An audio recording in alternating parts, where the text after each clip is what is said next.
Third world war అలా బాంబులు వేసుకోవడాలు ఉండవు.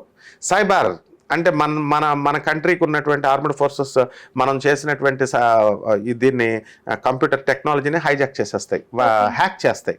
ఆ దేశం ఈ దేశం హ్యాక్ చేస్తాయి, ఈ దేశం అదే థర్డ్ వరల్డ్ వార్. అందువలన ఆ టైపులో ఎలాగైతే జరుగుతుందో ఈ కలియుగాంతం కూడా అంతే అన్నమాట. అంటే సృష్టి అలా పరిణామం అలా జరుగుతూ ఉంటది, మనందరం ఉంటాం. ఎక్కువ మంది చచ్చిపోతారు. ఇప్పుడు 2020లో ఏం జరిగింది, కరోనా వచ్చినప్పుడు కొన్ని లక్షల మంది చచ్చిపోయారు.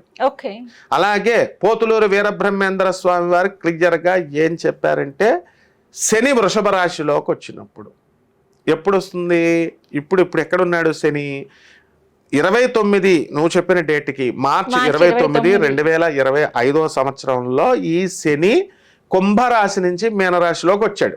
ఓకే, 2.5 సంవత్సరాలు శని ఏ రాశిలో ఉంటే ఆ రాశిలో ఉంటాడు. అంటే మీనరాశిలో 2.5 సంవత్సరాలు ఉంటాడు. ఇప్పుడు 2025 కదా, 2.5 అంటే 2027 వరకు మీనరాశిలో ఉంటాడు. మళ్ళీ ఆయన తర్వాత ఇంకొక 2.5 సంవత్సరాలు మేషరాశిలోకి వెళ్తాడు.